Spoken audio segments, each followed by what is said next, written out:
Yanis Marshall, le professeur de danse de la Star Academy, a partagé sur Instagram la vidéo de sa participation à une émission de W9, alors qu'il n'avait que 22 ans.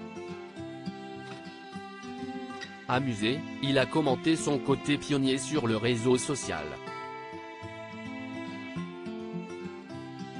Le château de la Star Academy a rouvert ses portes, le 15 octobre dernier, avec 13 nouveaux candidats et surtout un corps professoral entièrement renouvelé.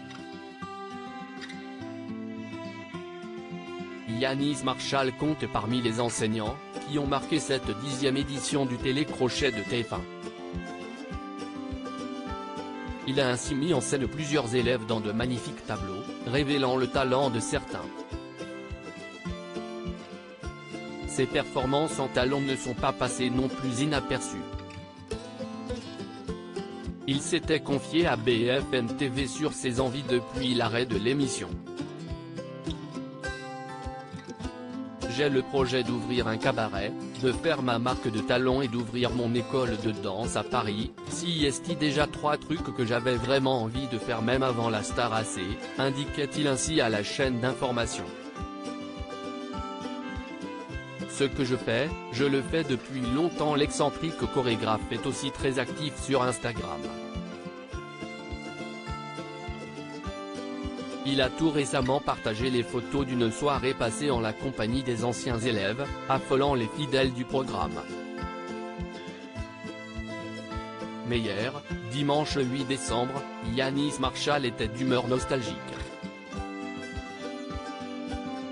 Il a cette fois posté des images de son passage dans une émission de W9 en 2012, La meilleure danse.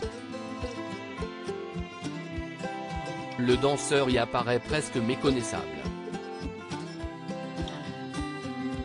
C'était il y a 12 ans bordel sur W9, enfin d'abord sur M6 puis après on s'est fait égueux sur W9.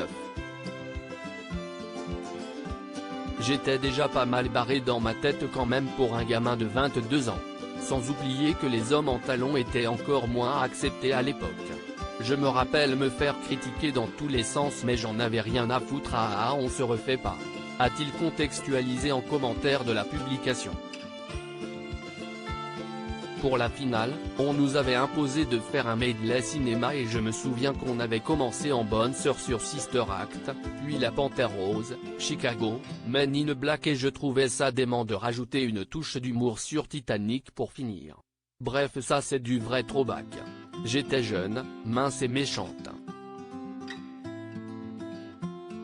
Maintenant je suis juste méchante, poursuit-il. Avant de revenir sur son côté pionnier. Voici pourquoi à chaque interview, je répète toujours que ce que je fais, je le fais depuis longtemps. C'est juste que la France n'était pas prête pour mon style. J'étais sûrement trop éveillé pour mon temps. Après pour être honnête, ça ne m'a jamais vraiment dérangé d'être un pionnier dans mon style. Ce style si populaire aujourd'hui, complète-t-il.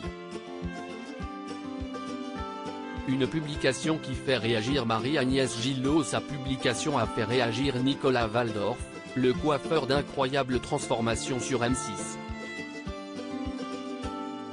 Le je vole. Le général Daire, a-t-il commenté. Génial mon chéri, lui a répondu Marie-Agnès Gillot, qui était membre du jury de l'émission de M6 et qui participe désormais à celui de Danse avec les stars. Yanis Marshall avait d'ailleurs confié avoir été recalé du programme de TF1. On a fait un screen test, très long et très épuisant d'ailleurs, assez intense. Ça a duré un peu plus d'1 heure, ils n'ont même jamais pris la peine de me rappeler pour me donner la réponse, oui ou non à l'époque. À lire aussi Yanis Marshall, Star Academy 2022, révèle avoir été recalé d'une célèbre émission de TF1.